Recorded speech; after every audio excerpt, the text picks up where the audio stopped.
welcome into the Hot Read podcast for Wednesday, May the 1st. I'm your host, Eastn, director of published content here at BroadwaySportsMedia.com. We're also brought to you by the 440 Podcast Network. You can follow me on social media at Eastn. I am joined on this lovely Tuesday afternoon as we were recording live by producer JT, who you can follow on social media at JT_Ruhnke. JT, how are we doing? Are we excited to recap the draft weekend? I am. I'm excited because, once again, the draft season is over, but the grind does not stop. Time continues on. And that's what we're going to do today. Talk about these guys who we will become more familiar with throughout the next month or so. I know tomorrow is the first day of May, and with that comes OTAs and mini camps and things like that. So we will continue to get more and more familiar with these guys. Absolutely. And we're going to go through just the Titans draft picks today. So all 7 of the players that were drafted, they of course added like 15 UDFAs to their roster as well, who we'll talk about more in future episodes. But for today, just focusing on the 7 guys who got the call this weekend in the order that they were drafted. And we're going to do so with a good old fashioned game of fake questions, real answers. If you're a friend of the show, fan of the show, or a friend of the show who's been listening for long enough, you know this is a recurring segment we do where we want to address viewer questions. We love viewer questions on this show. But there are times when we want to cut the middleman out because we're just too lazy to go on social media and ask, hey, we're doing an episode, a mailbag episode. Ask us your questions. We'll answer them on the show. We're going to ask the questions that you, our very highly intelligent audience, would have asked if we had done so.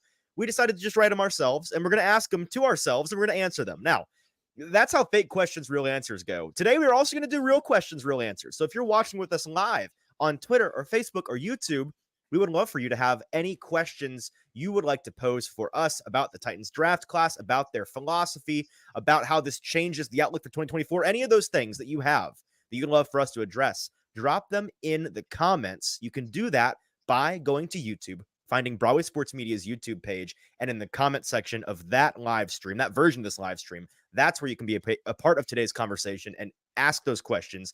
Producer JT is going to keep an eye on that all day long. And when we get to the question portion of each of these prospects, we will be answering some fake questions that we wrote ourselves, and then we'll be answering any real questions that you, our fine audience, has for us. So get those in now. If you got a question about the very last pick of the Titans draft class, go ahead and throw it in there now so that we can compile those and have them throughout today's episode. Hey, if you're watching with us live, by the way, make sure you're doing us a solid, hitting subscribe on YouTube, hitting like on YouTube. Those things are huge for us with the algorithm, helping suggest the video, it's Fugazi, all these internet things that nobody really understands, but it's helpful. And then while you're on Twitter, if you're watching us there, hitting retweet, hitting like, whatever you can do to help us get as many live eyeballs on today's draft recap as possible, because it's a very big episode for us here. And with that, JT, let's start with an overall draft reaction. Let's look at this entire operation by the Tennessee Titans, the 7 players that they added, and perceive it from a 10,000-foot view. First of all, we have to brag a little bit that our draft guide, the do and don't draft guide for 2024 for the Tennessee Titans that we put out a week before the draft, another banger edition. The first 4 picks the Titans made, all do draft candidates that we wrote about. Of the 35 do draft guys we put in there, we got 4 of them right, the first 4. And so we felt like we couldn't miss. Now, there's a little bit of a heat check in the later rounds. The Titans went off the board a little bit and drafted some guys that we don't necessarily hate by any means, but we weren't predicting those. But we got the most important 4 right. And for that reason, I can say pretty confidently we're pleased with the top of their draft. We were very pleased. If you watched our live streams over the weekend, which, by the way, there is a compilation video. If you missed those and you wanted to see how we reacted in the moment on this feed, the podcast version, or on YouTube, just go 1 episode prior to this. You'll find a compilation of all of our live reactions to all 7 picks from the weekend. But if you watched that along with us, we were pretty jazzed about all the decisions they made. And that's not, the draft is the peak cope event of the NFL calendar. There's a lot of about facing that's done about, certain prospects your team goes and gets. People convince themselves that they no longer hate a guy within like 30 minutes of them being drafted to their team, because that's what you do. It's a season of hope. But we have it on the record as liking these guys long before they were ever Tennessee Titans. And so we had to brag about that a little bit, JT, because we kind of nailed it. We did, and I thought we could continue it as as we saw in, I Had believe, 7, round 7 6. pointers all the way down. Yeah, we could have. We'd never shut up about it. Yeah, we wouldn't have, but It's right. probably good for us that we didn't hit on all of them. Grant Carthen and company needed to heat check us here, for like Right. you said. But yeah, I Stay mean, humble. Stay humble. let me Right. go through the first 4 rounds of the draft. Those are all guys who we, from the get-go, from Senior Bowl day 1, were guys that Mhm. we really liked, and it just so happened to work out that a lot of the guys that Rand Carthon and this Titans team drafted were from the Senior Bowl. So these are guys that we've Yeah. been around a long time. I'm glad you And mentioned it that, just by the way, because and I know we talked about this weekend. It's kind of funny how John Robinson on his way out got this label of being a Senior Bowl merchant. It's like this guy, he goes to Mobile in January. He does what you can't do in the pre-draft process. He falls in love with these kids that are there, which is not the entire pool of guys. And he reaches for him in the draft, and he's making up his mind as January when he should be making up his mind in April. Rand Carthen, he figured out the workaround there. You can actually be a Senior Bowl merchant because that's what he did in this draft class. He drafted J.C. Latham and then 6 Senior Bowlers. If you just don't actually physically go to Mobile and then make it a whole news cycle with the local radio stations, oh God, Rand Carthen's not the Senior Bowl. What's he doing? He's not taking his job seriously. He's setting himself back against the other GMs in the league. All of that it's just the long con, so that they don't then point out when you draft all the Senior Bowlers that you're a Senior Bowl merchant. It's smart. That's chess, I think. And then, of course, next year there's going to be no Senior Bowl guys, and we're going to go there for a week, and then we're going to be like, well, now it's like I think we have to hedge ourselves next year. How hard on Senior Bowl week do we go? Because now Rand Carthen's going to play mind games, and there's going to be no Yeah, Senior like Bowlers next we year. thought he was a hand guy because he kept drafting. Mike Herndon noticed like, oh, he's drafting like 95th and up percentile hand size by position guys. Like, is there like putting our tinfoil hats on? And then maybe he's a guy who likes guys with J names because he drafted 6 guys with a J name in the or no, 5. 5 guys in this class with a 5 J out of name. 7. 5 out of 7. I don't know. We're still trying to nail down what exactly the trend is with Rand Carthon. But on a more serious note, my ultimate thought before we dive into the actual specifics on each guy is that this was a meat and potatoes draft. This was a draft that you have to have when you're coming off of, like the Titans are, not last year, but the 2 years previous, 2 consecutive draft classes where you're not adding anybody worth re-signing, right? There's a big reason why the Titans were in the position they were this free agency cycle with so much money to spend on outside guys. It's because you don't have guys in the building worth signing to second, third contracts. Like they had a lot of free agents leaving, which is why they had to go and get a lot of free agents to bring in a new. And that's because the guys leaving weren't worth paying. They weren't the guys that you want to extend. They weren't guys coming off of their rookie deal that are worthy of getting a big second contract. And not every second contract guy is a market resetter, right? But what you need as an organization is to hit marginally well on each draft class so that you have guys that are worthy of a second contract that, while it's not necessarily resetting the market, he's a culture guy. He's somebody that you can keep around. He's going to be a role player. He's going to be the foundation upon which your team builds out a roster, right? It's the guys that keep you from being a stars and scrubs style roster, which sometimes works. We saw the Rams do this a couple years ago where they had Aaron Donald and Cooper Kupp and Matt Stafford and like 7 guys that were household names and then a bunch of dudes you've never heard of. And guess what? They won a Super Bowl. It works sometimes, but that makes you super top heavy as a roster. It makes your financial situation tenuous and expensive and not super sustainable long term. And if you sustain any injuries of any kind to your stars, you're left with the scrubs. So it's a dangerous way to be living. And in order to avoid that, you got to do like what the Kansas City Chiefs are doing. And I wish I'd written this down. I believe next season, the Chiefs are projected to be starting, I think it was 6 or 7 guys on the defensive side of the ball that they have drafted in the last 2 years. Starters. And that's not guys they're starting because they have no other options. No, these are guys that are bona fide NFL starters. That's how you keep a dynasty going. You continue to hit on C+ to B+ level guys, not huge stars in the later round, but bona fide meat and potato guys. And that's, to me, that's what the Titans did in this draft class. It's a little bit also of taking your medicine. I think that's something that you alluded to either on day 2 or day 3 of our draft coverage. Like you said, you got to start fresh somewhere, especially with how John Robinson missed for an entire 2.5 years on draft classes.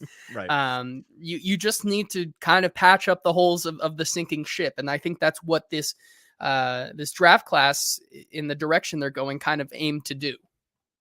Yeah, absolutely. So we titled today's episode, I think we titled today's episode, Grading the Titans Draft Class. Before we dive into each individual guy, I'll share what I tweeted out a couple of days ago, my general thought on the Titans class grade wise. I think overall is a B plus A minus draft for me. JC Latham, their first round pick, a solid A. Devondre Sweat, a B plus. Cedric Gray, an A. Jarvis Brownlee Jr., A plus. Jaquan Jackson, the one pick that I really disagree with, C minus. James Williams, a B, and Jalen Harrell, a B plus. So I didn't see any of these guys besides Jaquan Jackson, who we'll talk about. That it's not to say that there's no chance he is an impact player and age as well as a draft pick, but as a 6th round pick there were some circumstances we'll dive into in a bit that we weren't crazy about and left us a little bit scratching our noggins. But besides that, I think that they made some really wise moves. And from a, addressing needs standpoint, that's the last thing I'll say, JT. They came into this draft class with a couple of really well-defined needs, right? Like in free agency, they addressed the cornerback position. They locked that down. They addressed the wide receiver position. They set themselves up, at least for this year and next, to be in good shape. Now, they need some youth there, but that's not as pressing a need as it previously was.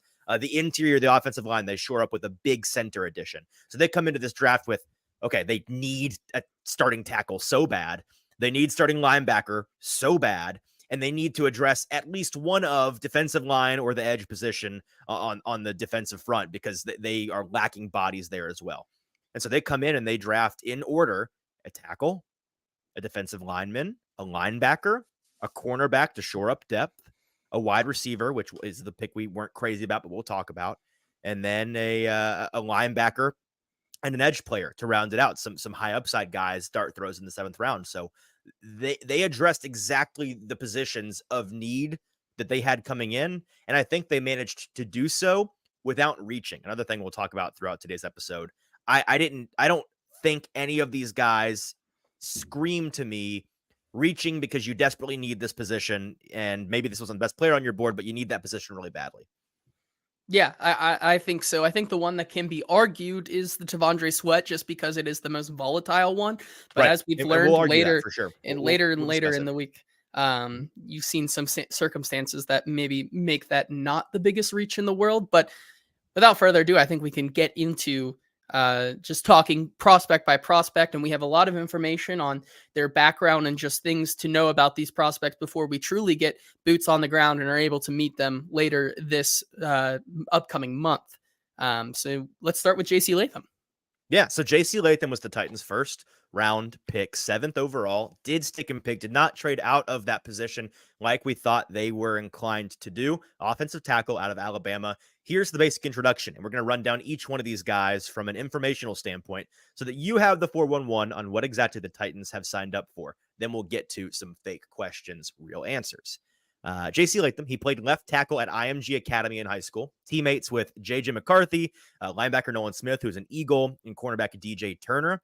Got a basketball and track background, big shot put guy in high school, 5-star recruit coming out, number 1 offensive tackle in the 2021 recruiting class, and the number 3 recruit nationally. He is only 21 years old, and we're going to turn to the draft Bible, the beast, Dane Brugler's masterpiece over at The Athletic, for some basic information on each of these guys. The scouting report that I think is the most universally accepted. And so JC Latham, in his final season at Alabama, played 14 of 14 games at right tackle, played right tackle at Alabama, which we'll talk about more in just a moment, was 2nd team All-American, 1st team All-SEC. Measurements, exactly what you want in your tackle, right? 6'5" and change, 342 pounds, a big boy on the outside, huge wingspan, 84 3/8 inch wing, 35 1/8 inch arms. So no concerns when it comes to height or length. The strengths that are listed by Dan Brugler, arguably the strongest player in the draft class. We've been saying that all season long. He squares up with broad shoulders, long arms, large hands, moves well for his size, and his 340 plus pounds are well distributed. He wears it well. You can see that on tape. You can see it in the press conference when he's just walking around. He carries 340 kind of sneakily, if that's even possible. He's able to kick out and establish a strong base to cover up wide speed, violently uses his hands with no gloves to meet and control rushers. He talked about that in his press conference, how he only wears gloves when he's got blood on his hands, which is metal. Like, that's badass. And doesn't want to come out of the game when the refs see the blood on his hands. He generates a surge in the run game with upper body strength and lower body explosion. His grip strength is remarkable, and he won't shy away from the chance to toss, dump, and ragdoll his man. Embraces the bully role and is very proud of his self-given TK nickname, which stands for Trench King. Durable and did not miss a single game in his 3 years at Alabama, including 27 straight starts to finish his career. He played nearly 1750 snaps over that stretch on the offensive line and rarely even left the field, let alone missed a game. A couple of weaknesses that are listed here. Undisciplined and youthful tendencies. Not shocking. Played just 3 years in college, only 21 years old coming into the NFL. He's guilty of oversetting as a pass blocker, allowing rushers to cross his face and win inside. That's where we're going to get to some of the concerns with that weight, right? At that size, he moves well for that size, but naturally the give and the take with that is, well, at that size, if you get your hands on a guy, they're not running through you. They're not going anywhere.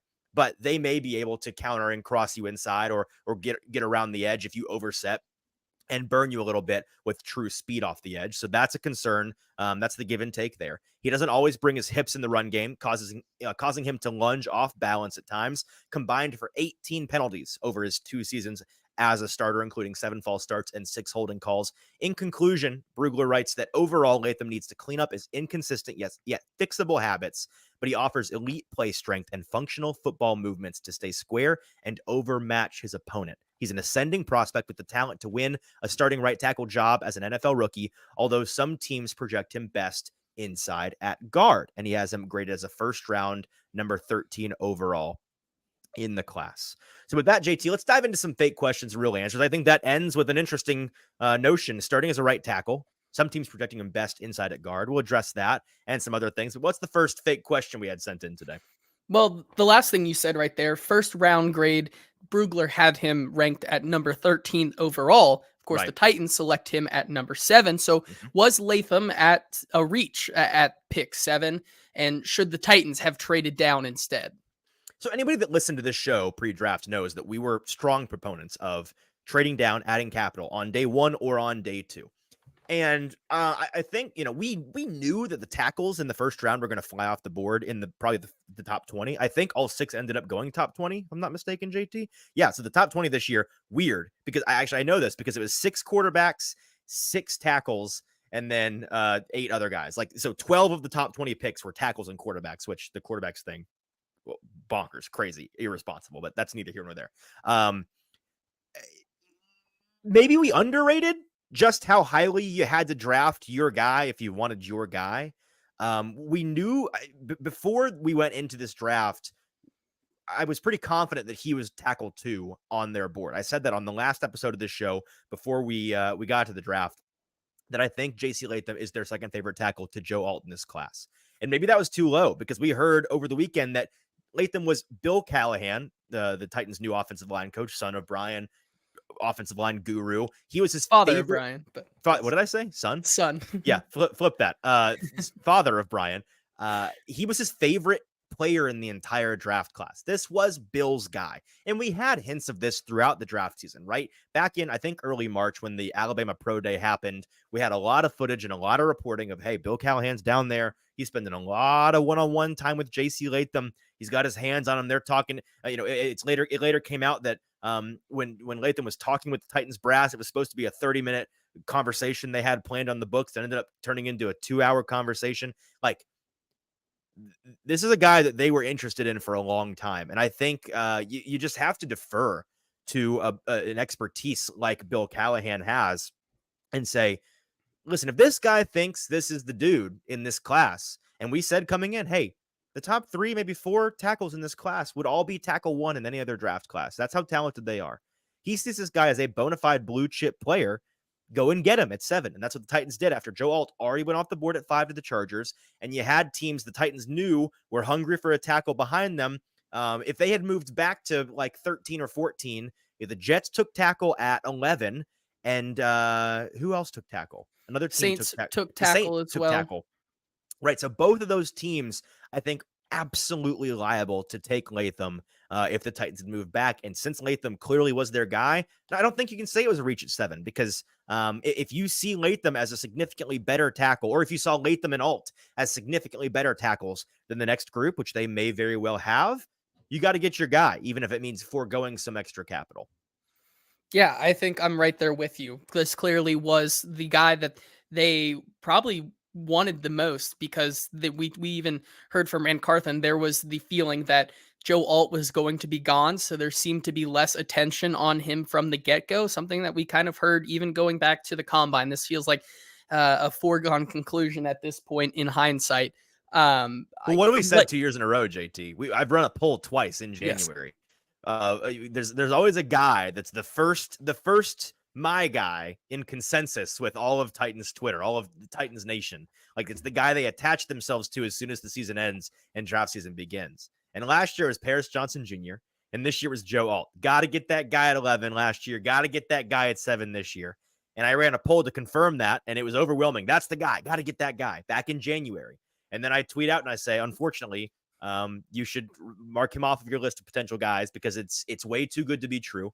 People are way too in agreement on this, way too early. It's not going to happen. He's not going to be there. And twice in a row it's happened. So just know, going into next year, whoever everybody loves in January, just do yourself a favor, scratch him out, take your hopes and throw them in the trash. It's not happening.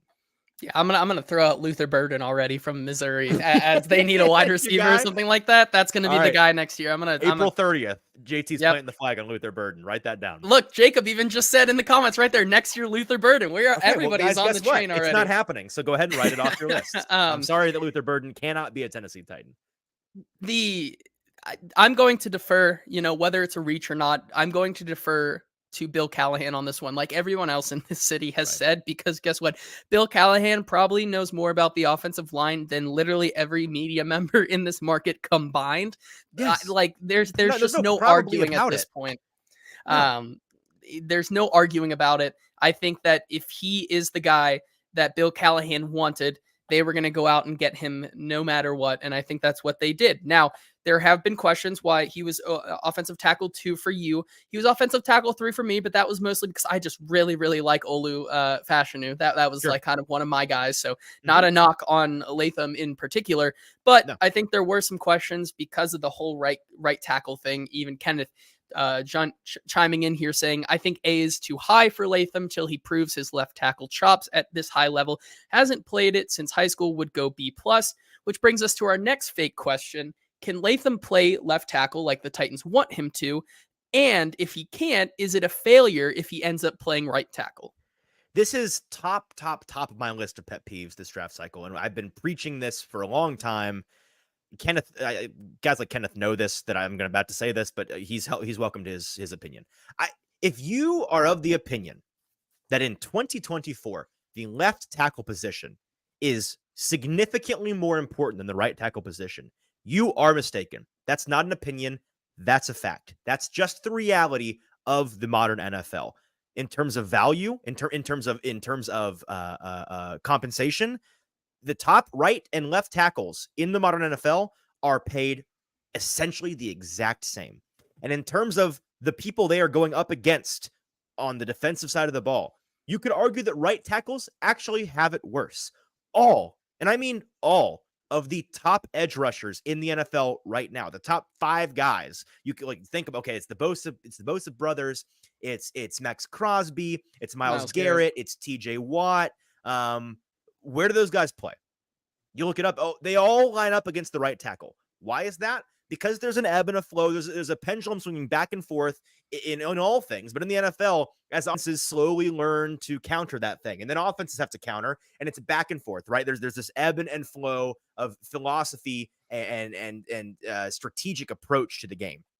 And as for a long time, the top tackle on most teams was put on the left side because a lot of the best rushers in the league went on the left side. And also, more fundamentally, as most quarterbacks are right-handed, that's the blind side, and you can get after the quarterback without them seeing you coming. That's where the better tackles were placed in the NFL. And then over time, some of these new era guys come into the league and they say, hey, I don't necessarily care if the quarterback sees me coming. Let me just go up against the worst player on the end. And let me find we're playing this team this week. Let's scout who's the worst tackle. And invariably, it was the right tackle because teams were putting the best guy on the left side. And so the Nick Bosa's of the world, the Myles Garrett's of the world, is saying, I don't care if he sees me coming. In fact, I'm happy to strike fear into his eyes. Let me face the worst tackle, burn him all game, and we will net more as a defense by me doing that. And that's the way that it works right now.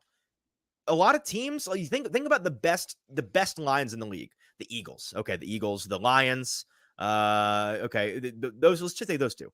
Where's the best player play on the offensive line?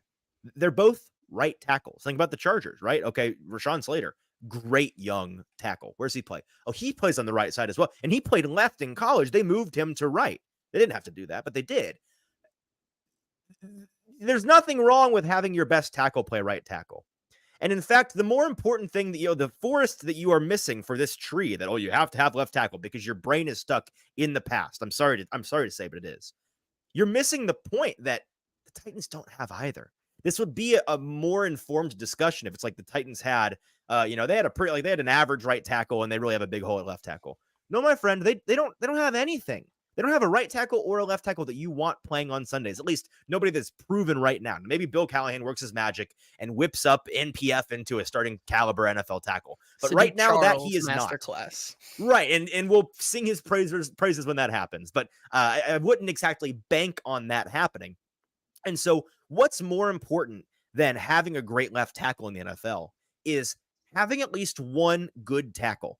That's what you have to have. And that's the point the Titans are making with this pick. And that's the thinking they have with this decision, where, again, they've made it clear they're going to try him at left tackle. And he played that in high school. And he has the muscle memory from just 2 years ago of playing left tackle for 4 consecutive years in college or in high school.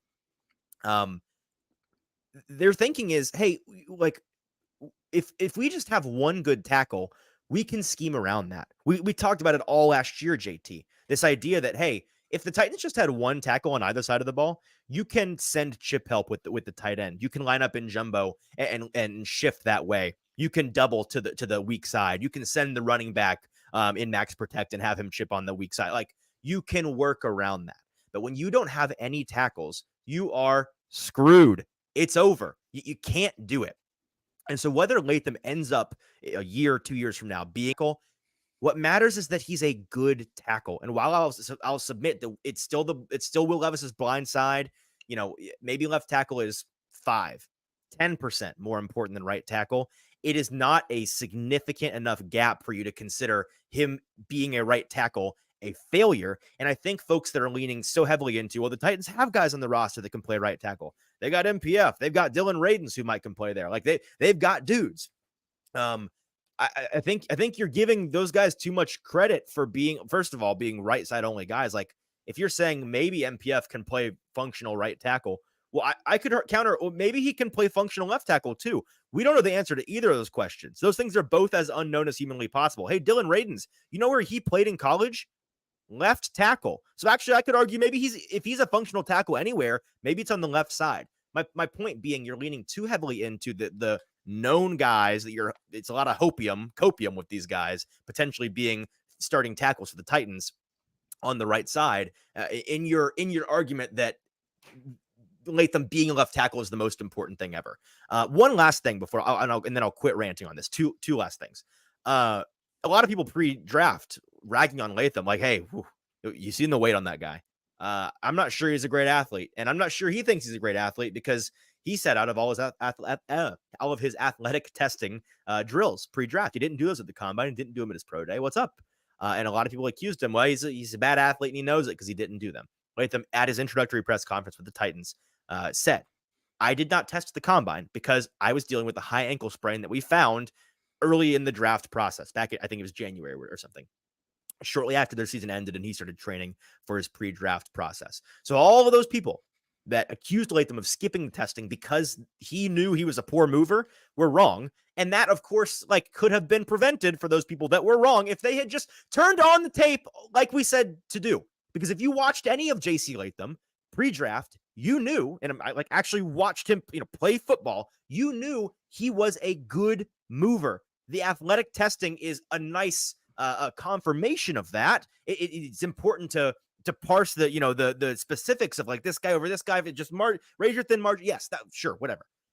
But you can't say he's a poor mover if you watched him. You just can't. You are telling me without telling me that you didn't watch the kid play, because he is a very good mover, especially for being 340 pounds. The last thing, and this is something that Mike Herndon pointed out. I saw him pointed out first.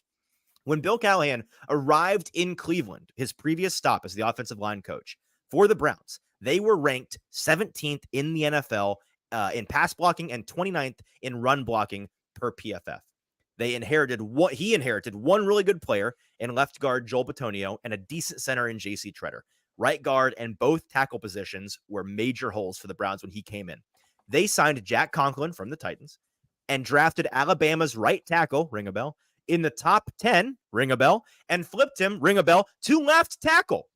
They ranked first in both categories in Callahan's first year and have been a top 3 offensive line unit in football for most of the last 4 years.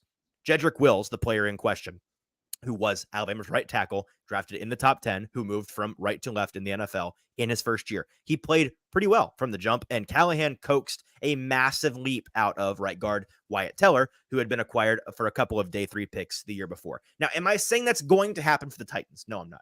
Am I saying it's possible?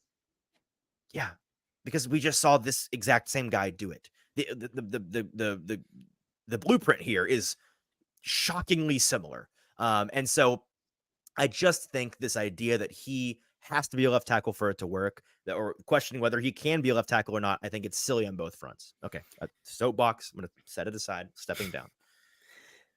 That's really just is a great argument to say that really no matter how this shakes out, there's a very, very high chance that JC Latham at the next level works out in some capacity, whether it is at left tackle or it is at right tackle.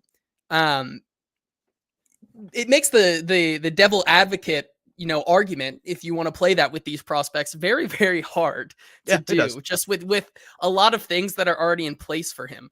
I think the really only avenue that you can go with this is that what is that avenue that could lead to this not being a home run pick? Is it that the teams who saw him as more of an inside player as a guard were right, and that's what we see this entire time? Or is there really not an avenue to JC Latham not being a plus starter at the next level?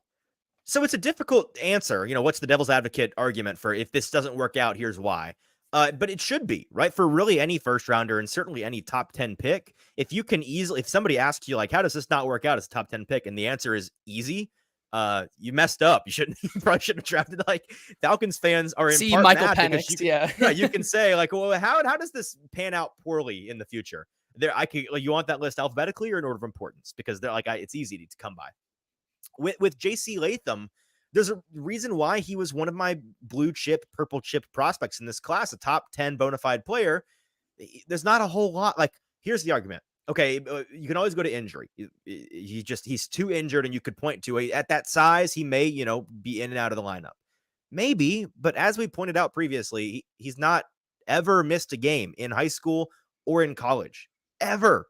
So I don't know when he's going to start. Maybe that's at the NFL level, but like, there's no reason to believe that's the case. Okay, maybe like you say, he's more an interior player than an outside player. That would be it. But even then, would it be?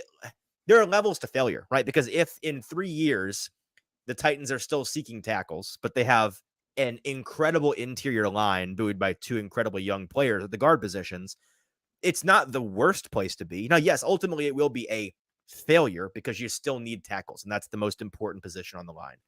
But I think when the worst case is he's an incredible interior player and you have 2 incredible interior players, maybe 3, like that's not that's a lot better than he flames out and never plays. I just don't see that happening. So it's a difficult one to make. We have already pointed out that I think if he's a right tackle, that's not really a devil's advocate argument because I don't think it's a failure. So yeah, either he's he's injured often out of nowhere, or he's primarily an inside player, in which case there are worse outcomes. Yeah, I think I agree with you. It's a hard case to make. The one that isn't is, with there where there's a lot of different possibilities with this Yeah, next player is sure. this Titans second round pick in Tavondre Sweat out of Texas. Yeah, so let's dive into the introduction of Tavondre Sweat, defensive lineman out of Texas, picked at 38 overall in the second round. The Titans, once again, did not trade back like we were hoping they might. Sweat has a basketball background in high school. I'll let you guess what position he played. 3-star recruit, college roommates with running back Jonathan Brooks, who also went in this draft. Where did he end up going? Off He the top of your went head? to the Carolina Panthers That sounds in right. Yep. 48th Yeah, overall. somewhere right there. He wears a massive chain around his neck that says "Make 'em Sweat," which is gangster. And then he ranked third best amongst the best fits for defensive linemen in our buddy Zach Lyons over at Stacking the Inbox. He has a Titans fit rating, which is an analytical approach to the both on-field production and play style, combined with the off-field testing, athleticism, height, weight, measurables, all those things, combining that into a profile that fits what the Titans brass, Brian Callahan, Ryan Carthon, historically have most liked to find a fit rating. And he was the third best fit among the defensive linemen in this class based on that fit rating. In 2022, he was an honorable mention all Big 12 player. And in his final season, he really broke out, won the Outland Trophy in his final season with Texas. 45 tackles, 8 tackles for loss, 2 sacks, 4 passes defended, was a unanimous All-American, winner of the Outland Trophy, which is an award given by the Football Writers of America to the best interior lineman in college, offensive or defensive. So he was the best interior player on any line. Big 12 Defensive Player of the Year, first team All Big 12, had a 2-yard touchdown catch, which is electric. I'm sure he'll be lobbying for that. Imagine the jumbo package, 2 deep. You got Jeffrey Simmons on one hip of Will Levis, Tavondre Sweat on the other hip, 2-yard line. How do you cover that? I don't know. Good luck. And then a blocked point after attempt, a blocked PAT last season. Measurements, once again, off the chart, a beefy fellow. The Titans added over 700 pounds of offensive and defensive line help with their first 2 picks. 6'4 and a half, 366 pounds when he weighed in at the combine. Plays, at least in college, heavier than that. Ran a 5.27 40-yard dash despite that, which is hilarious. As we pointed out at the combine, he ran a faster 40 than both JT and I did at, like 150 pounds less. So that's, embarrassing for us, but crazy impressive for him. Some strengths listed by Dan Brugler in the Beast. Massive body type with proportionate thickness, long arms, and big hands. Displays grown man strength to bully blockers, which there are some folks that'll tell you he doesn't play with strength. Don't listen to those folks. Flashes pop and power in his hands to swipe down blockers or puts them on their backside. One NFL scout told Brugler in the process, "Did you see the new Mario movie? When Donkey Kong pounds the snot out of Mario? That gave me flashbacks to Sweat's film." He has surprising quickness for his size with range to make plays downfield. He can hold his ground versus double teams. More on that in a minute. Has a knack for finding passing lanes. 17 batted throws in his career, 6 in 2023. Has always been known for his smile and fun-loving attitude, but adopted more of a locked-in mentality in 2023 without losing his playful personality. Now the weaknesses, and there are plenty here. More concerns maybe than weaknesses, but there's plenty to talk about. He must keep his weight under control is number 1 on the list here. NFL scouts say he played the 2023 season at 380-ish. High cut, tends to play tall out of his stance, so going to have to keep his pad level low at the next level. Going to have to learn that, train that. Pass rush skills are a work in progress. Need to develop more move-to-move transitions in his pass rush arsenal. Showed improved conditioning in his final season, but was kept fresh, 35.9 snaps per game. More on that in a minute. Improved maturity during the 23 season, but was labeled a party animal and class clown. And this is the portion that you've heard for weeks now on Tavondre Sweat online. As an underclassman, he was labeled a party animal and a class clown by many NFL scouts, who also questioned his commitment to becoming the best player he could. Converted some doubters after adopting more of a professional mentality in 2023, but was arrested and charged with DWI just weeks before the draft this month. In summary, overall, Sweat must continue turning the brilliant flashes into more consistency, but he is a rare athlete for his size, with the power and ingredients to be a dominant force against the run. Though he has the traits to become an impact NFL starter, he needs to stay conditioned and locked in to reach his potential. And Dan Brugler ultimately had a 4th-round grade on him. Yeah, I think that's the biggest thing, right? 4th-round grade, which Mhm. is kind of interesting when you consider the recent history of it, but let's just take that for what it is at face value, with Dane Brugler in the beast giving him a 4th-round grade. The Titans take him in the 2nd round at 38th overall. How could you categorize this as anything but a massive reach for the Titans based on the consensus big boards and Dane Brugler's board? Right, so there's multiple elements to this, but none more important than that DWI that he was arrested for 3 weeks ago. If you go back in the Wayback Machine and just check, like, where was this guy before then? On Dan Brugler's big board, ended up at 129 overall. That was after the DWI, 4th-round grade. Before that, he was 33rd. So obviously, that's like, unless something magical happened where tape was uncovered where he sucked all of a sudden, and Dan Brugler had to massively change his charting on the guy. That's a almost 100 position slide in Dane Brugler's ratings because of the DUI charge. On the consensus draft board, look at more than just Dane, right? Because there are more folks out here doing this than just Dane, even though he's the best in the business. Right around the 40th player is where Devondre Sweat was ranked all throughout January, February through March. 40th overall is where he hovered on their chart. And then after the DWI, by draft day, he had fallen to around the 70th player. So again, that DWI being the prime, really being the only thing that impacted him in that way. Now you go into how NFL teams perceive this. And for better or for worse, I think it was our buddy Zach Lyons who said this on our live stream on Saturday. NFL teams just don't care as much about that kind of thing than we do, than media does, than players, or than fans do. Again, for better or for worse, that's not as big a concern for them if they talk to the guy and they learn from the guy and they figure out the situation. And Rand Carthen went on 104.5 earlier this week talking about how he was getting texts from executives around the league that they were going to take Devondre Sweat right after them in the 2nd round. The Titans take him there at 38, and it caused a bit of a run on defensive tackles. You saw the next 3 or 4 top guys available at the defensive tackle position go in the next 12-ish picks. I should have written this down, but Yeah, I they mean, all went it started in with short succession, right? with Rook Ohororo, and then Right. Then Johnny Sweat, Newton, and then Sweat, and then I believe Fisk. after that Fisk and Mhm, Dorless and all those guys, mhm. and Chris Jenkins to the Bengals, who they eventually took in the Mason 2nd Smith. round there. Hello, Mason Jaguars. Yep. Smith, yep, exactly. Trent Baalke masterclass right there. It was a big round for defensive tackles in the 2nd. And so when a GM comes out the day after the draft and says something like that, obviously it's liable to just be a bald-faced lie. You have to take it with a grain of salt.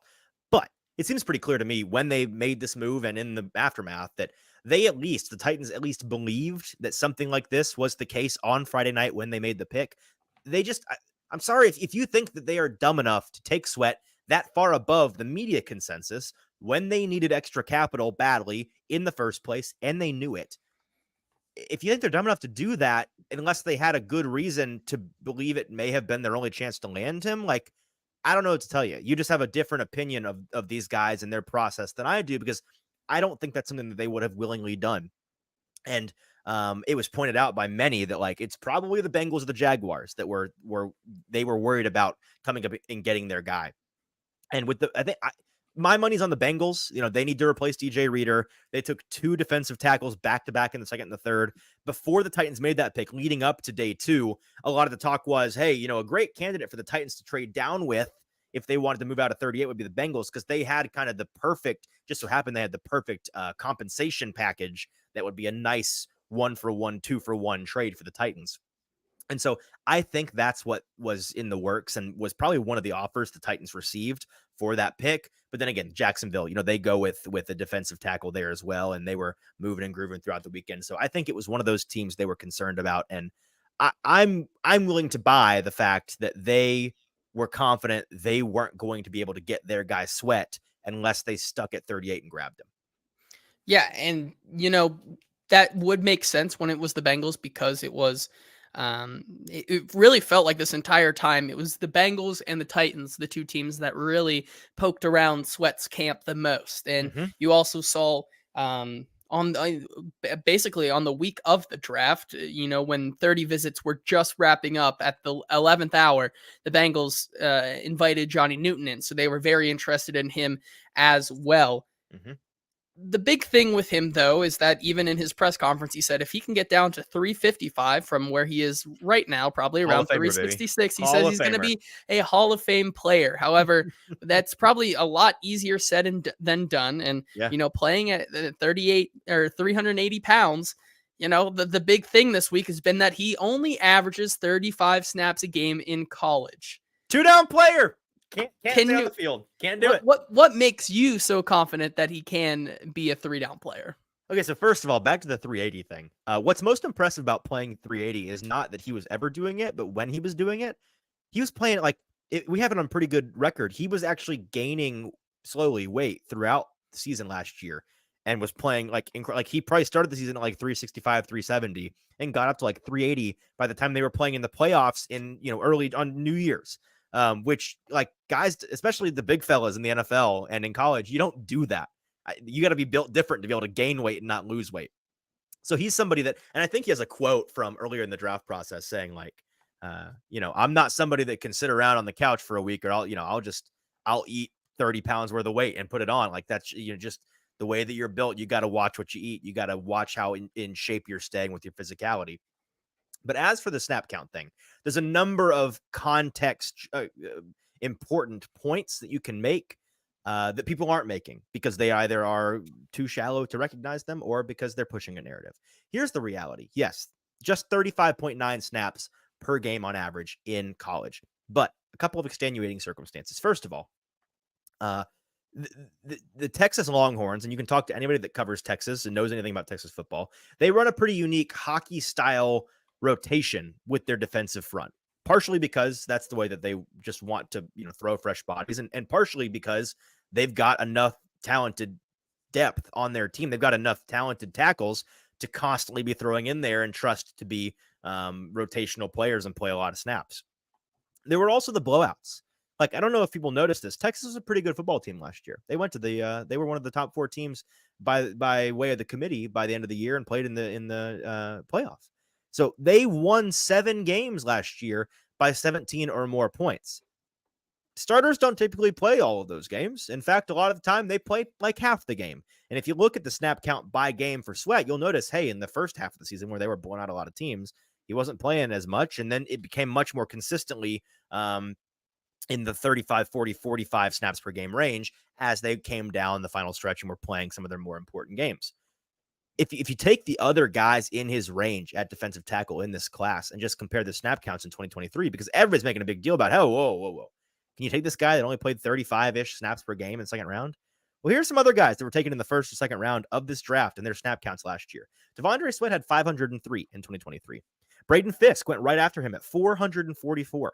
His teammate Byron Murphy, a first-round pick, 16th overall, 438, almost 70 snaps fewer last year. Chris Jenkins out of Michigan, who went in the second round, 418 snaps. Michael Hall, 413 snaps out of Ohio State. Out of Ohio State. And then Ruhnke Orhoro, who went before him earlier in the second round, 409 snaps, almost 100 less snaps in 2023. So this idea that the snap count's a huge red flag. If it is for him, it has to be for these other guys. And the only reason why you are mentioning it with him and not the others is because of his weight. That's not fair. I really don't think that it is. And the second thing about being a 3-down player, when I say a guy is a 3-down capable player from a draft valuation standpoint, it has just as much to do with the skill set that they have as it has to do with their conditioning and their ability to stay in the game. Do I think he's going to come in and play 90% of the defensive snaps for the Titans? No, I don't, because he is still 350, 60, 70, 80 pounds. That's not physically, that's just the trade-off there for that size. I think that's pretty fair to say. Find me the guy in NFL history playing at, 3.5 bills that's playing 90% of it, playing 60, 70 snaps a game. And then we can talk. I don't think that guy exists off the top of my head. Number 2, hey, Jeffrey Simmons, last year, I think he played 67% of the Titans snaps. He was not in there even 70% of the time. So, there's that. These guys are going to rotate and stay fresh in there. But more importantly than all of that, The skill set element to this is when I say a guy can be a 3-down player, that is half his conditioning and half, does he have the requisite skill set to be in on pass obvious downs as well as run obvious downs? And with T'Vondre Sweat, the answer is a resounding yes. He is a really, really strong player with a lot of high-end traits as a pass rusher that will lend themselves to him being a nasty 3-down capable player who you're not taking off on 3rd down because he doesn't have the skills to be out there and he's just your glorified run stuffer. He's your Tierra Tart. You need to get some guys in there that are going to get after the quarterback.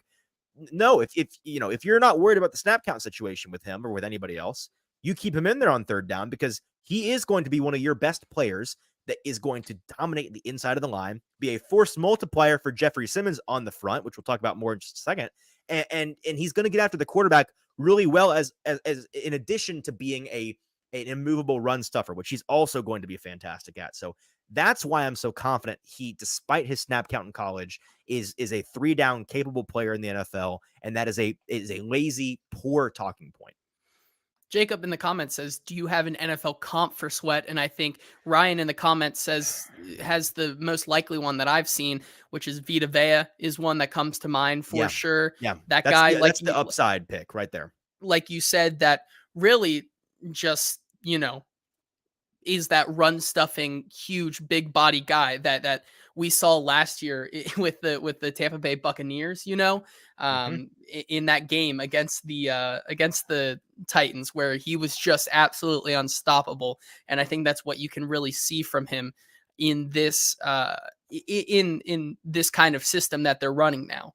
And I think that you did a good job explaining why, for some of the reasons why, or debunking why Sweat could play three downs in a series and not just be a 2-down player. But there is still this big element of his game that is the attitude and the off the field concerns for him, which I think do make him a bigger gamble than some of these other players. So would you say that it isn't a gamble? So I was texting with a friend the morning after the Titans made this pick, and he was just picking my brain on the draft. And at one point he asked, so do you, we were talking about Sweat. He said, you don't think that T'Vondre Sweat was a huge gamble for the Titans? And I had to sit and I thought about it, trying to think of what the fair way to respond to that is, because the answer is not no. Like this was a safe pick. It wasn't a gamble at all. Ultimately my answer was and is that I actually think Sweat was the biggest gamble the Titans made, and there's really no argument. Like, I think of all the 7 picks they made, he was the biggest gamble. I would not categorize picking him there as something that you can call a safe pick. It was not, it was not the like picking Johnny Newton there, if he was more their flavor, would have been a safer pick. But I feel pretty confident that the Titans think they came out of this draft with their preferred tackle and their preferred offensive and defensive tackle with their first 2 picks. I think that he was their flavor. And as we mentioned earlier, was a fantastic fit for them. But just because something is a gamble doesn't make it inherently a bad idea. And, I think most folks see this as a far riskier pick than I do, and far riskier than the data on Sweat dictates that it is, like we've lined up so far in terms of the actual on-field situation. So just because it was their biggest roll of the dice, I guess is what I'm saying, it doesn't mean that it was a bad pick. I think it was a good bet that they made. That's the fair and balanced way to approach the analysis of this pick. So while it was a gamble, it wasn't one that was irresponsible. It wasn't a bad one, in my opinion, based on my knowledge of the player. And I don't think the consensus media situation was as in tune with the consensus NFL perception of Sweat. I think he would have, if the Titans hadn't got him at 38, I would be pretty surprised if he had fell out of the top 50, despite so many boards like Dan Brugler having him as the, 35th, 38th best player in the draft. And then the DWI, they'd bump him down outside the top 100. I think that was just always an overreaction. Another thing is the Titans, speaking to the gamble element to this, they made it clear that they laid out clear, firm expectations for him. He's likely to have in his contract fines for certain weight goals. Like if he gets overweight and does not keep himself conditioned and watch what he eats and all of these things, it's going to be costly to him. And so like there's incentive there. They also, as everybody knows, went down after they met with him. They were the first team that met with him for a 30 visit post the DUI. It was like the day after it happened, 2 days after it happened. So he explained that to them there. And then they set a coalition of guys down to his hometown and stayed with him and learned about his family and learned about him and his situation and just got to know the guy and set out those clear expectations for, hey, if we draft you, this is what we're looking for.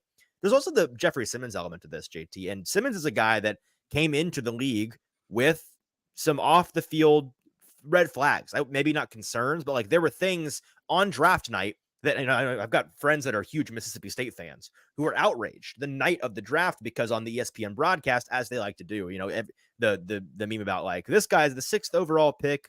He won the Heisman Trophy. And let me tell you about all the terrible things he did in high school is the first thing out of my mouth. Like that was what happened to Jeffrey Simmons. There were things in his past in high school and some domestic situations that were staining his resume, and maybe a big part of the reason why he fell to the Titans.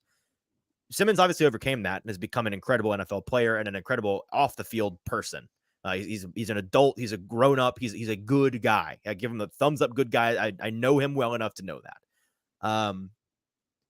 I don't know if there's a better situation for him to fall into, T'Vondre Sweat, that is, than being mentored by Jeffrey Simmons, because he knows exactly the path that Sweat needs to take in order to shake those concerns coming out of college and be the guy he needs to be in the NFL. Grow up in the spotlight, grow up with a lot of money, grow up with a high expectation for you coming into the league. And Simmons, I think he understands the assignment here. I think he knows that at least this offseason, it is up to him to take this guy under his wing, to babysit him a little bit, for lack of a better term.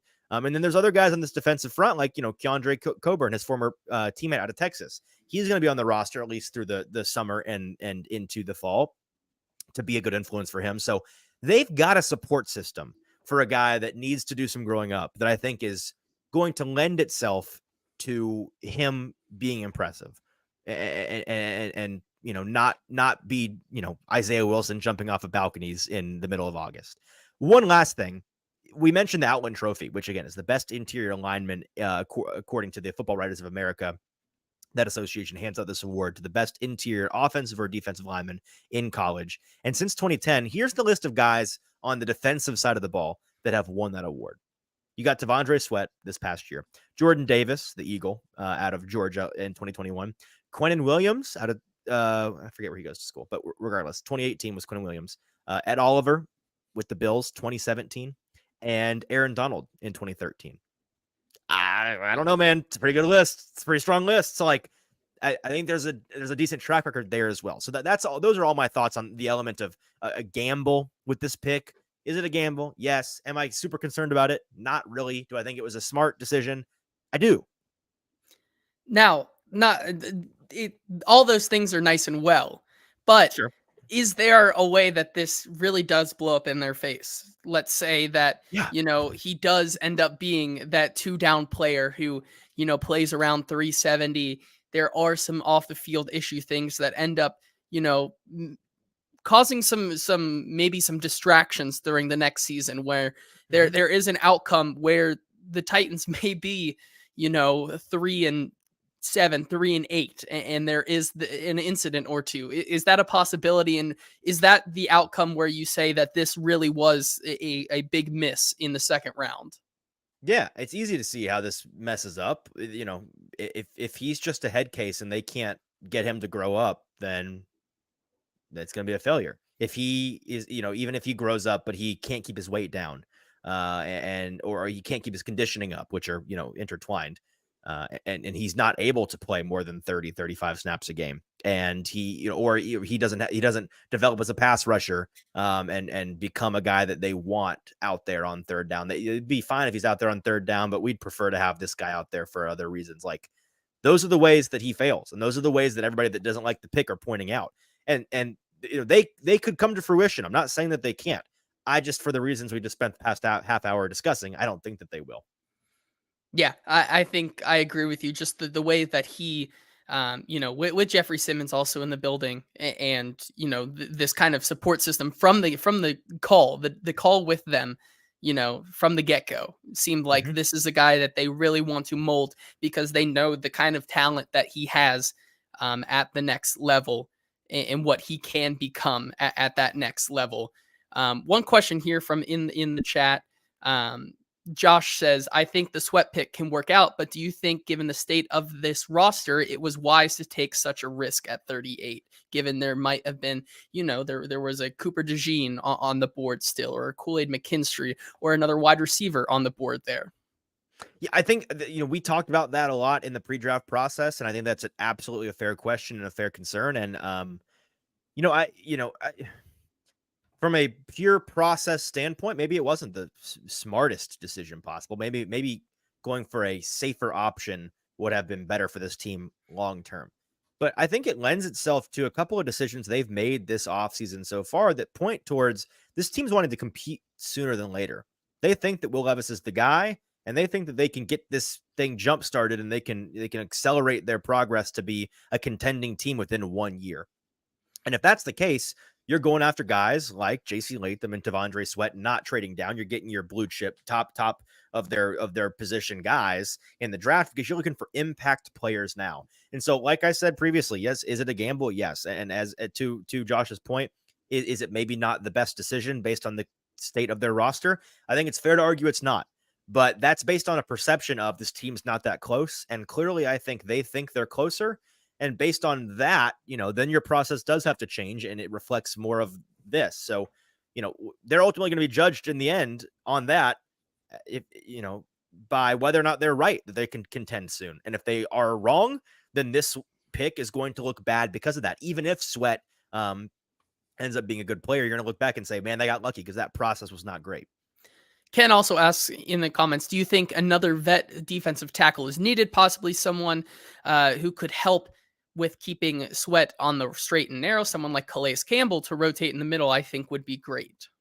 So they need more guys like, behind Simmons and Sweat. It's Keandre Coburn. Oh, I forget. Sebastian Joseph Day. Yeah. I'm so sorry, Sebastian. I've not met him yet or heard from him yet. So he's out of sight, out of mind for me so far. I'm sure I'll get used to that in a little bit.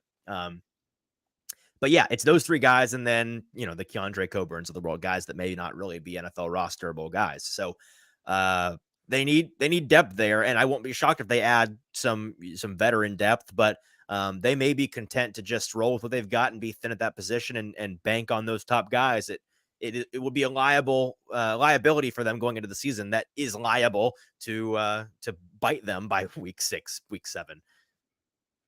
Alrighty, let's move on to the 4th round pick here, where Cedric Gray, the linebacker out of North Carolina, kind of filled one of those other immediate needs for the Titans and was a guy that we both thought was a really good possibility for the Titans. Ends up is the other guy that we are able to hit on in this 4th and 5th round. Let's talk about him and how he could play into a role here in Tennessee. Right. So Cedric Gray, and we're gonna we've spent a half hour on each of these first couple guys. We're gonna speed it up as we go. Do a little bit more of a skim job on these guys later in the rounds because there is less to say. Job. Yeah, don't write that down. So here's an introduction to Cedric Gray. One of 2 guys. The next 2 picks we're going to talk about were guys that I tweeted out from our do and don't draft guide list for day 3 ahead of the Saturday proceedings and said, would love for these guys to be Titans, and we hit on 2 of them.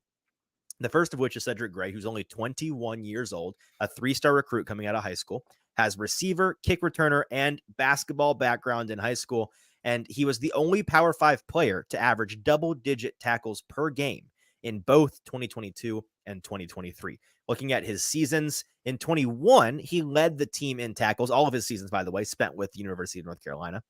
He led the team in tackles in 2021, started the final 11 games that year, and became a full-time starter from there on. In 2022, he had 145 tackles, 12 tackles for loss, 3 forced fumbles, 8 passes defended, and 2 interceptions, was first team All-ACC, led the ACC in tackles, and led the team in forced fumbles and tackles for loss. And then he had an encore performance in 2023, playing in all 12 of their games that season as well. 121 tackles, 11 tackles for loss, 5 sacks. So increased his impact on the quarterback significantly in his last year. 2 forced fumbles, 5 passes defended, and 1 interception. He was first team All ACC again, led the team in tackles and forced fumbles again, and he ended up missing the bowl game as an opt-out at the end of the year. Measures at 6'1" and change, 234 pounds. Some strengths listed in Dan Brugler's scouting report. Solidly built for the position with proportionate arm length, above average speed to run down ball carriers to the sideline, always around the ball, flashing short area bursts into gaps, outstanding tackle production, terrific awareness and reaction quickness in zone coverage. That's a big deal. We'll talk more about his ability to cover in a moment. Responsible for 11 forced turnovers, 6 forced fumbles, and 5 interceptions. Year team captain in high school, 3 years, and in college, 2 years. The UNC defensive coordinator and linebacker coach Tommy Thigpen said of Gray, is an alpha male who loves football, crazy aggressive with a huge football IQ, experienced on special teams with 587 career snaps there, and he's durable. His 2023 opt-out from the bowl game was the first missed game of his entire college career. Some weaknesses here. He's mediocre in terms of play strength, and he needs to develop his bulk. Struggles to shed once he locks horns with a blocker, can be fooled when his sight lines are muddied, and does not have the recovery speed to make up ground after a misstep, and he can be outpaced on wheels and seam routes when asked to match routes in man coverage. Overall, the summary is that Gray may not be exceptional in any one area, but he's equal parts athletic and aggressive and is always in the vicinity of the football. He projects as a rotational NFL linebacker and special teamer who will compete for starting reps as a rookie. And Dane had him as a 4th round grade, where the Titans ultimately got him.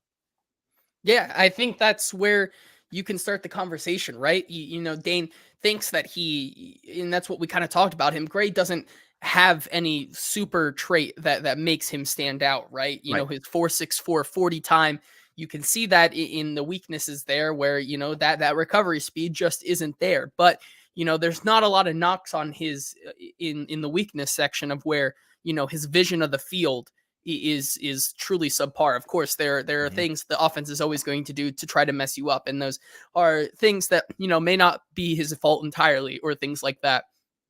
But even though he is a 4th round grade here, what makes Cedric Gray such a strong contender to be a day 1 starter as a 4th round pick and potentially wear that green dot on the Titans defense? Right. Like with 4th round players of any kind, you're not typically super confident they'll be a 1st round or a day 1 starter on a football team. And if you are, it's usually because your team sucks. Now, in this case, a big part of it is because the Titans linebacker situation sucks. And so like that's, it's going to be he landed with one of the better situations in the entire league to fast track him to be a starter on day 1. He's also got that green dot ability, and that's the biggest thing here. You go back in the profile and you listen to his coach Tommy Thigpen saying he's got crazy huge football IQ. He's an alpha male. He loves football, and he's got, as Dane put it, terrific awareness and reaction quickness in zone coverage. He is the coverage reliable linebacker that the Titans desperately need, and because of that, I think that he's going to be at least going into camp, the number 1 he's going to be in the pole position on that second inside linebacker starting job, and it's going to be his to lose. Yeah, and I think that there is a possibility to play devil's advocate, that he needs time to develop. And Kenneth says that, and this was reported earlier this week, that Amani Hooker has apparently spoken up about wanting a shot at the green dot if they were to go that route where the green dot is not necessarily a Mike style linebacker in their kind of coverage. If that were the case, if Amani Hooker tries it out and he also maybe doesn't end up for what it is and Cedric Gray's not ready, could this be a thing where they once again do not really have a guy to truly wear that green dot going into the season? And look at some of the other guys who are on the board there, talk about some of the wide receivers, some of the tackle depth that was still there that makes this pick maybe a little bit of a reach. I don't think so. Like, Amani Hooker speaking up, that came after one of Rand Carthen's press conferences this spring where he said they're not necessarily needing the linebacker to do the job. You could have a player in the secondary wear the green dot. Like, it's possible for other positions to wear the green dot. And so he spoke up and said, let me give it a try, coach. He's a veteran on this defense, one of the few veterans that they have that have been with the Titans for a long time.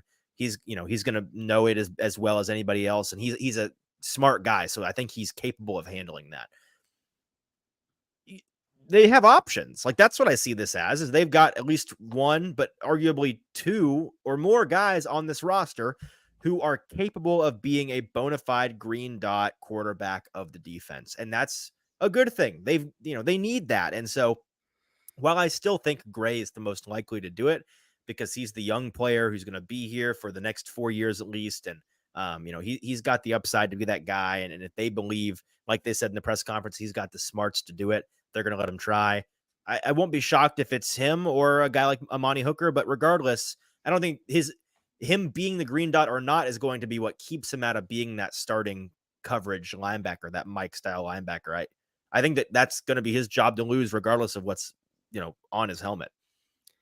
All right, let's move on to the 5th round pick and my favorite Titans draft pick, because this is a guy that I've loved since the Senior Bowl. Jarvis Brownlee Jr., absolute dog out of Louisville, the cornerback with the 146th pick. Tell us about him. Yeah, Jarvis Brownlee Jr., 3-star recruit coming out of high school, spent 3 years at FSU before entering the transfer portal over an NIL dispute, spent his final 2 seasons at Louisville, voted the top cornerback on the American team during Senior Bowl practice, and had an interception in the game. In 2022, he was the top pass defender on Louisville. He enrolled in the school that season and came in swinging, played all 13 games, 66 tackles, 2.5 tackles for loss, 14 passes defended, and 2 interceptions. In 2023, he was an honorable mention for All ACC. He did miss 3 games with a foot, however, played in just 9 of their 11 games, had 30 tackles, 1 tackle for loss, 7 passes defended, and 1 interception. The measurements here are why he fell to the 5th round, right? A little bit undersized for the position, 5'10" and change, 194 pounds, ran a 4.5 140 at his pro day. So not great, not bad, but standard for, you're going to take that in the 5th round for your cornerbacks. His strengths here, NFL scouts have raved about his ultra competitive and aggressive playing demeanor. This dude is so tenacious. He is so aggressive. He's so fun to watch play football.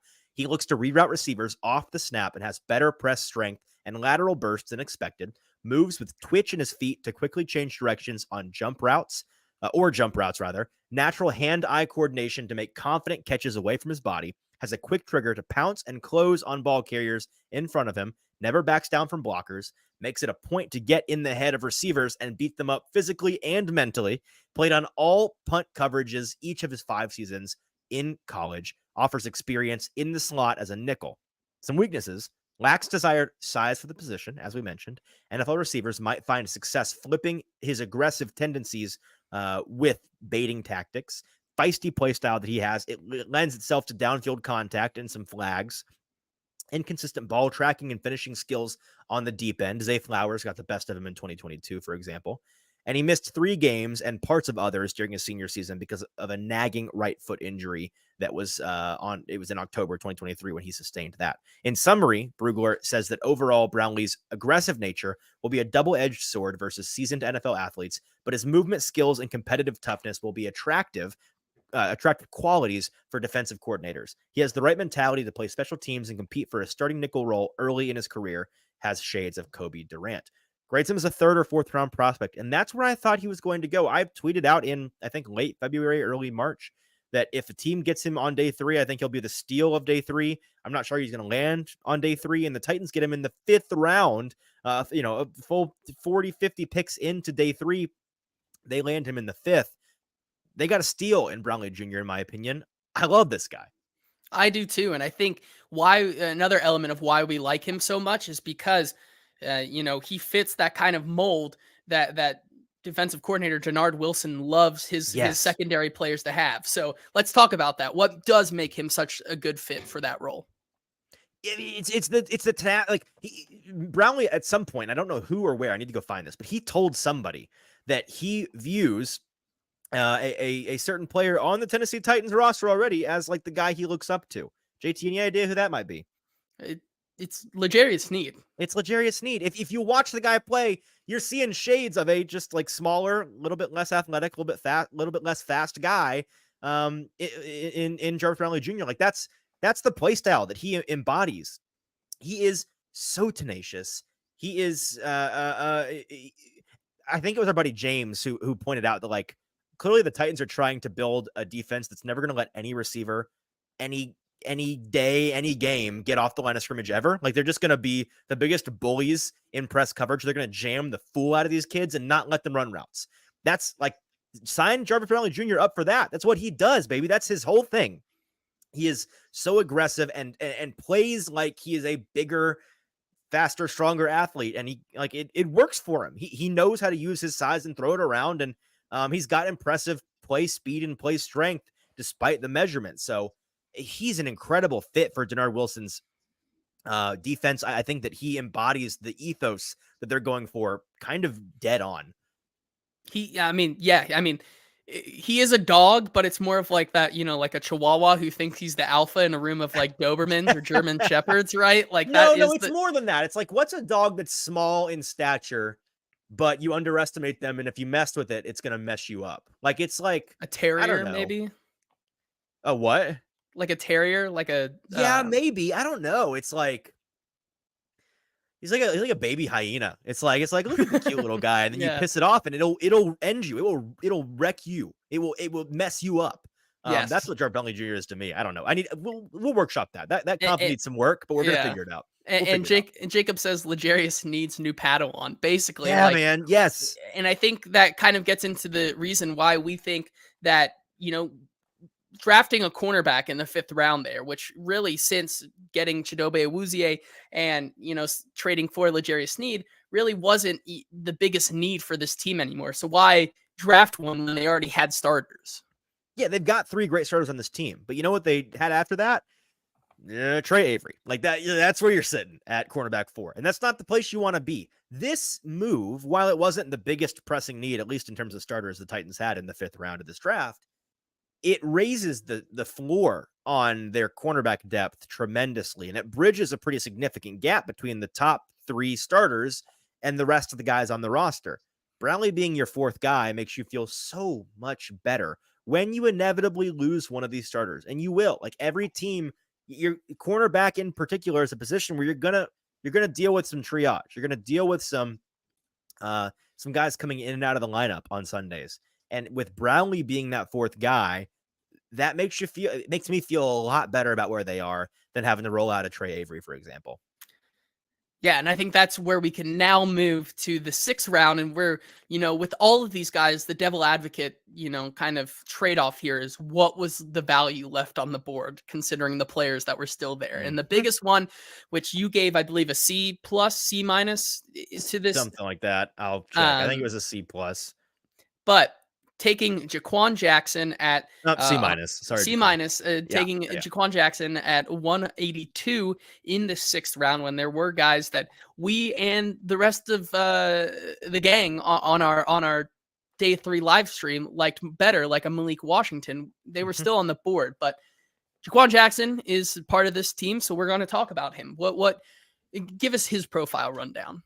I hate that. Jaquan Jackson is a part of this team, so whether we like it or not, we don't hate Jaquan Jackson. I'm looking forward to meeting the guy. I'm looking forward to having him prove me wrong and make me look so stupid. Please go and do it, Jaquan, if you happen to be listening to this.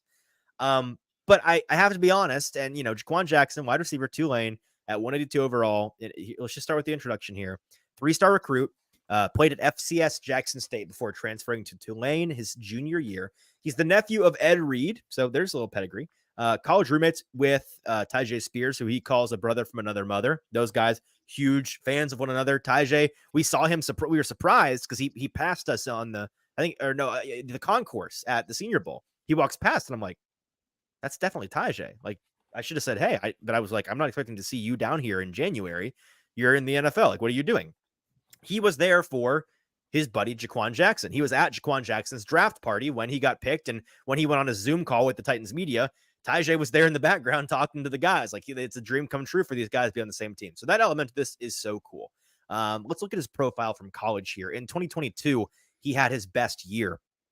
33 receptions, 554 yards as a receiver, 16.8 yards per catch, 3 touchdowns, and 2 drops. Second team all AAC that season, and had a 90-yard punt return touchdown to cap it all off. In 2023, had a similar year of production, but a little bit less than the year before. Missed 3 games in total with an ankle injury. That's a big part of why the production took a little bit of a dip. And he missed his bowl game as an opt-out, though he did compete at the Senior Bowl. Measurements wise, he is small. He is a small, speedy receiver, 5'9" and change, 188 pounds, but he runs a 4.42. He does come in, by the way, with a 32-inch vertical jump and a 9-foot 10-inch broad jump, which I mentioned because while he is small, he is fast, but he lacks explosiveness. He's not a super explosive athlete in that way. Some strengths listed by Brugler in the Athletics, the Beast article here, guide rather. Field fast and quickly gets on top of coverage vertically, sinks and transitions his weight with control out of his brakes, tracks the ball well and secures without slowing at the catch point, and he's an experienced return man and had a 90-yard punt return touchdown in 2022, averaged 10.8 yards per punt return and 20.9 yards per kick return in that season. Focused on and off the field and has never shied away from hard work. Some weaknesses here. Smaller frame with below average height, length, and bulk. He struggles to fend off jams at the line of scrimmage. Not much of a tackle breaker. Battled injuries. Missed 3 games, hampered in several others by an ankle injury from October of last year. Tore his labrum during 2020 fall camp, but played through it and had to consistently pop his shoulder back in during games. Surgery came after that season on his shoulder, and then a torn MCL the last game of his junior season in high school in December of 2017. So dealt with a significant number of injuries in his playing career. In summary, Brugler says he tracks the ball well with soft hands, but lacks the frame, body strength, or length to consistently outduel defenders on 50-50 passes. Overall, Jackson is undersized and needs to stay off the injury report, but he offers both long speed and short area quickness, along with the route instincts to create pockets of separation for his quarterback. He projects as an NFL slot with day one value as a punt returner. Yeah, I think that's where we can start our conversation, though. When you look at some of the guys who are still on the board, Malik Washington being one, the fit may have not been the same, but Johnny Wilson is there. Taj Washington is also there.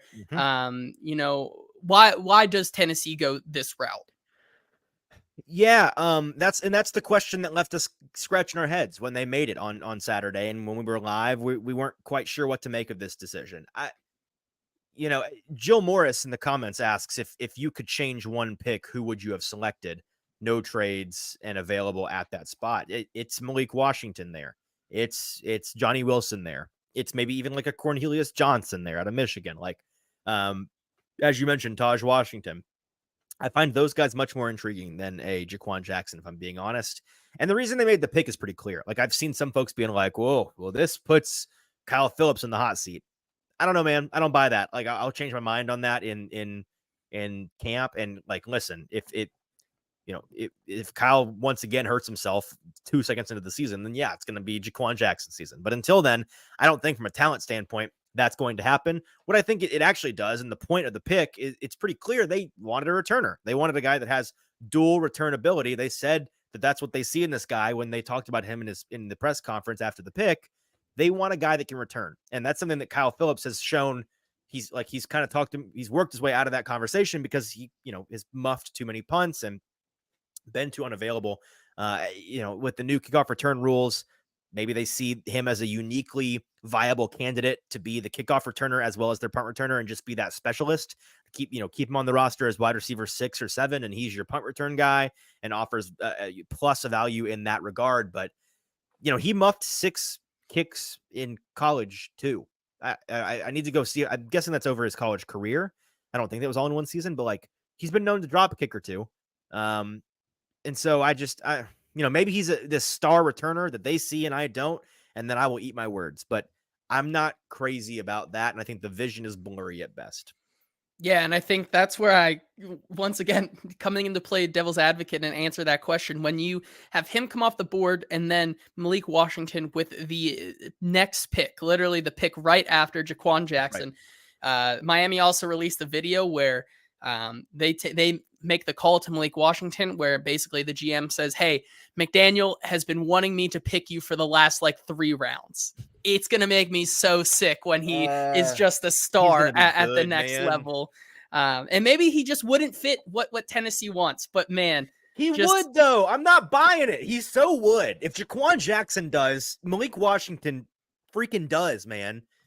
I think so too. That it's gonna be such a tough look once again to see him on the board. There are a lot of connections though Jaquan, with prove us wrong, buddy. Jaquan. Please I prove us really wrong. do, but from a talent perspective, it feels like there were a lot more outside effects that led to this pick more than just the talent and who was on the board. Yeah, and that's the context of the pick is always going to follow him. Worst case is like a Des Fitzpatrick, Amon-Ra St. Brown situation, which the Titans know all too well. Do I think that's going to be the case? Like, we'll see about that. Well, if Malik Washington is getting highest paid receiver in the league contract in 4 years, then we'll have that discussion. I promise.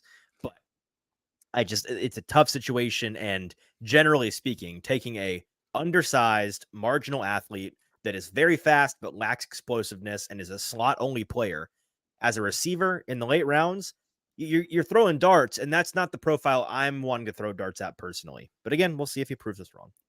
Alrighty, and let's move to the last two guys here, starting with their 242 pick, James Williams, the safety out of Miami. Give us a rundown of his what is that finger for? Go ahead. I'll explain it. Oh, okay. His draft profile. Give us a rundown. There we go. Yeah, here's the rundown. And you say the finger is for the safety designation, which he technically is and did in college, but we're gonna make it pretty obvious here in a minute. That's not what he's gonna do for the Titans. He's a linebacker.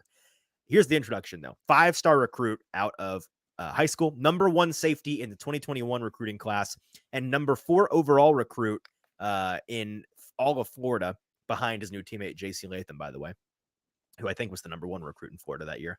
Only 21 years old, so very young, ranked 5th best in terms of fit for the Titans amongst the linebackers by Zach Lyon's Titans fit model. In 2023, his final season, he played 12 out of 12 games, 73 tackles, had half a tackle for loss, 2 forced fumbles, 6 passes defended, and 1 interception, led the team in forced fumbles, and he missed the bowl game as an opt-out player. Measurements, perfectly fine, 6'4" and change, 231 pounds.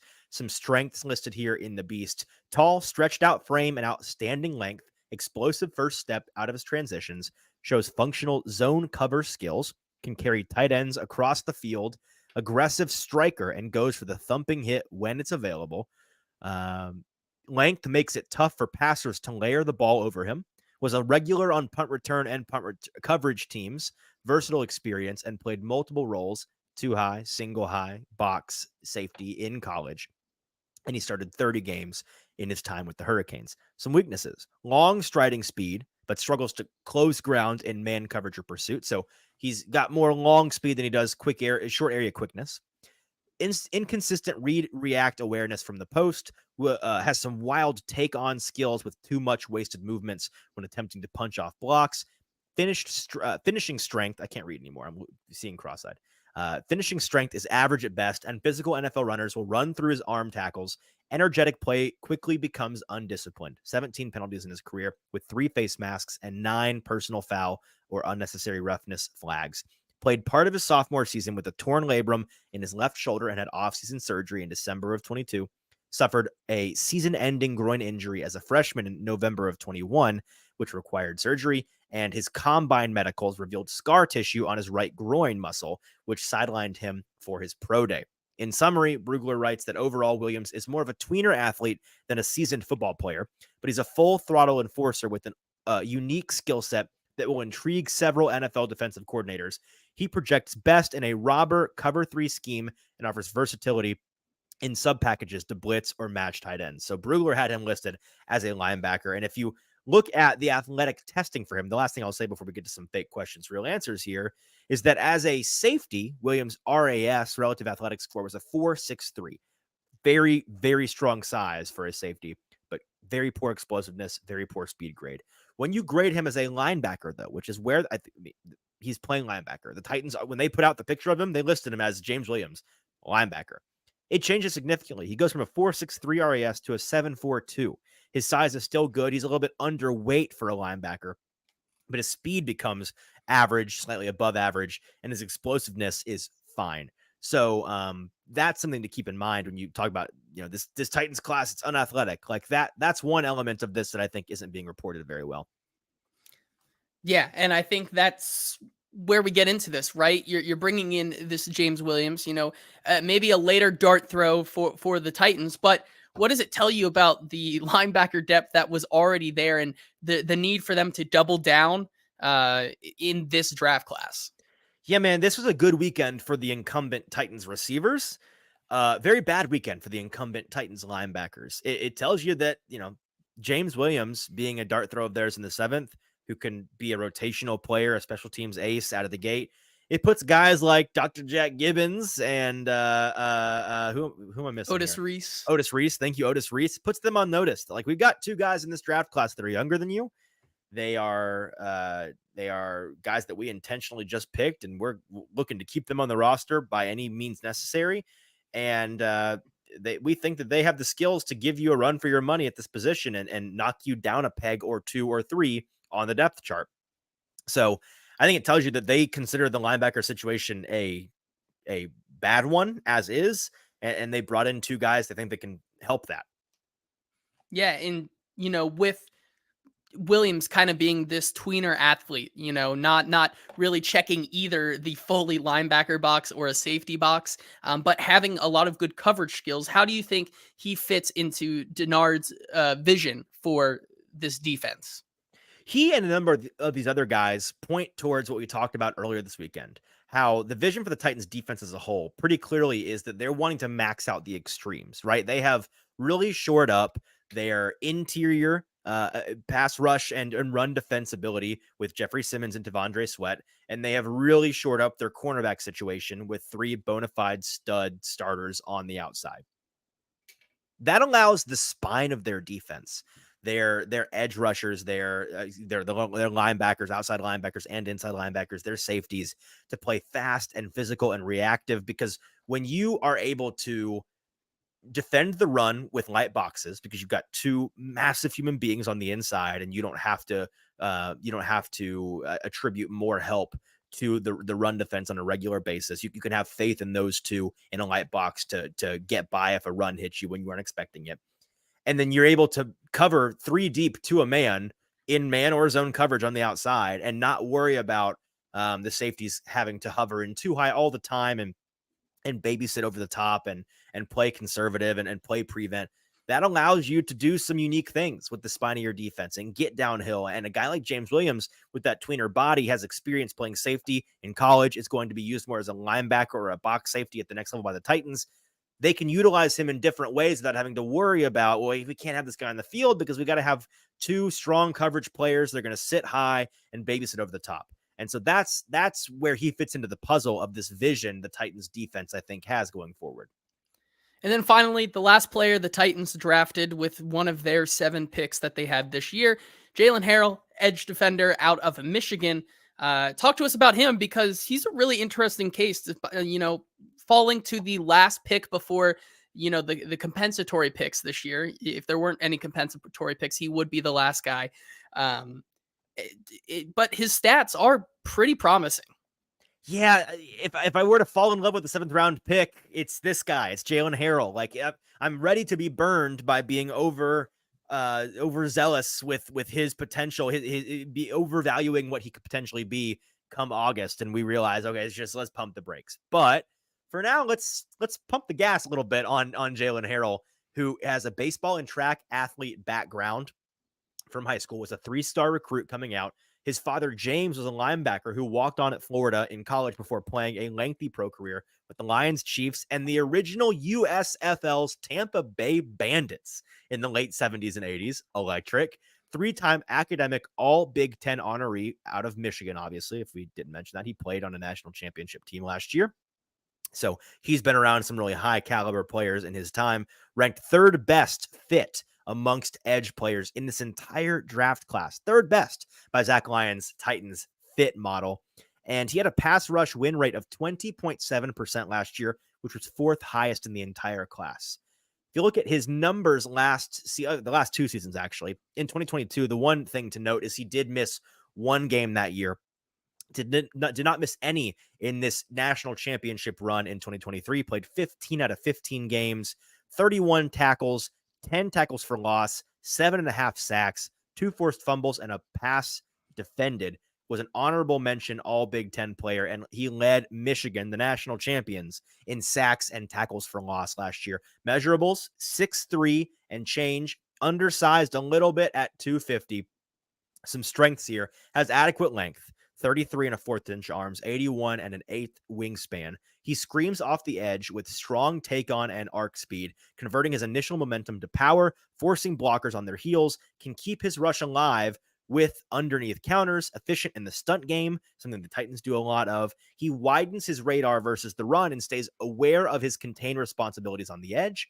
Described as the tone setter of the defense by Jim Harbaugh, and earns respect from everyone in the program with his play personality, added punt coverage to his special teams resume in 2023. Some weaknesses here: he has a tweener frame, a little bit on the undersized side. He's a little bit on the narrow side, narrow, longer, lengthy guy. So he's got some lankiness to him. Mediocre play strength, speed reliant, so blockers know what's coming when he lines up. He's not going to do a whole lot in the power category. An average bender. Most of his pass rush production came unblocked or on cleanup. So kind of as Zach Lyons liked to poke fun at, he's kind of a Harold Landry mold, kind of a cleanup artist at times. Let's see here. Setting a hard edge will be much more challenging versus NFL size and power, something he may struggle with there. And he's not ready to drop back and cover against tight ends or running backs or wide receivers, for that matter, at the pro level. In summary, he isn't built the way NFL teams prefer an every down player, but he plays disciplined as an edge setter and prides himself on being one of 11. Overall, Harrell lacks fluidity and doesn't fool anyone with his pass rush plan, but he brings a ton of effort and purpose in all areas. He projects as a sub-package NFL rusher, similar in ways to 2021 Pittsburgh Steelers draft pick Quincy Roche. And Dane had a 6th round grade on the Titans pick at 252 in the 7th.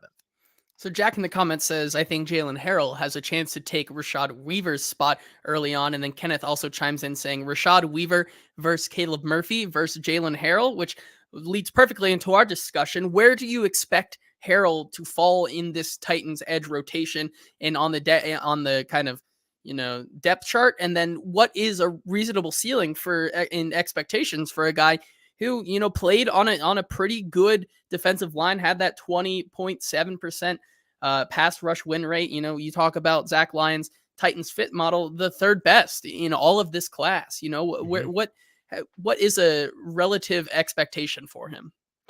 So a career ceiling for him, I think, is a fair expectation is to be like what's a good comp for him? Arden Key is fair, I think, on the Titans roster here. Like an Arden Key level, borderline every down guy, but really is going to be at his best as a rotational guy. That's a ceiling. Now, is that going to be what they get this year or next? No. Who was it? Jack that pointed out the Rashad Weaver thing. Like that's the competition that he's going to be up against. He's, Harold Landry and Arden Key are the top 2 edge rushers for this team right now. But when you look at Rashad Weaver, when you look at Caleb Murphy, a rookie last year, when you look at, like Thomas Rush, it gets thin in a hurry. And Jalen Harrell is going to be right in that mix. Weaver is the 3rd guy, I think, right now, pretty clearly, with Caleb Murphy being the 4. I think Harrell's going to be pushing for that 3rd or 4th spot on the Titans edge depth chart. And by the end of August, he may have solidified himself as not just a guy that makes the roster as the last pick, almost the last pick in the entire draft, but a guy that is going to be getting snaps. That's the upside here. Now, could he be like last year, everybody and their brother falling in love with? Oh my goodness. Have you seen this kid, Caleb Murphy? I know he comes from a small school, but look at the production, look at the athletic traits, and could it just not quite be there? And at best, he needs a year. Yes, but I think there's a chance that he is the high level variance of that rather than the low level variance. Right, because you look at, kind of the things you laid out there, the tone setter of the defense by Jim Harbaugh, the best defense in Division I football, right? Yeah. Like that's kind of what separates him to a Caleb Murphy. I think when we talked about it during the pick, that Michigan coming from that program probably speaks a lot to the potential that he has in making this roster for sure. Yeah, man. I think that he's got a chance, and we talk about making a devil's advocate argument for him. It's not hard. He's one of the last picks in the draft. He's a tweener size. He may be too raw or may not be quite the athlete physically to hang at the NFL level. But I don't necessarily see that as the more likely outcome when I look at this guy. I think that he's got a real shot. Yeah, So I agree. think that concludes today. Any more comments we need to get to, or are we gonna get out of here? We've gone long, but we went shorter. I think last year's post draft show went a full 2 and change. So it we might. got better. I mean, yeah, I think that PPG 83 comes in with a question that says, "What are the biggest needs that weren't addressed? Which free agents could we add to that?" I think that free agent safety market is going to be really interesting this week and next. Safety becomes the number one thing. Yep. But besides that, I mean, that those are things that we're going to talk all the rest of this offseason. What do these Titans need to maybe be competitive in this next year? Right. I think you just off the top of my head, the biggest needs they have now, it's safety, right? And it is depth at receiver. You hear the news of Zay Jones being cut by the Jaguars. Could they sniff up that tree? Potentially. Sniff up that tree. I think bark is the word I'm looking for. Weird imagery. Yeah. Weird imagery. Don't write that down. Sniff around. Yeah, sniff around or bark up the tree, but don't sniff trees. You might get arrested. You're on shrooms or something. Those are the biggest things, I think.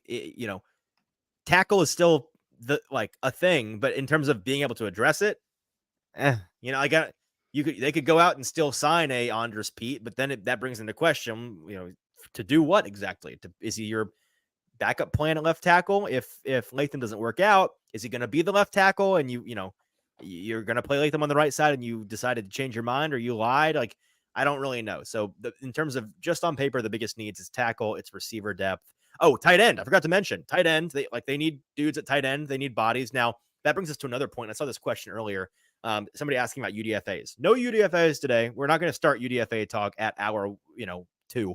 But we will talk about them later on. We'll probably talk about them on Thursday, by the way, if you're still here. On Thursday, we'll be having longtime friend of the show. It's been a while since we've had him.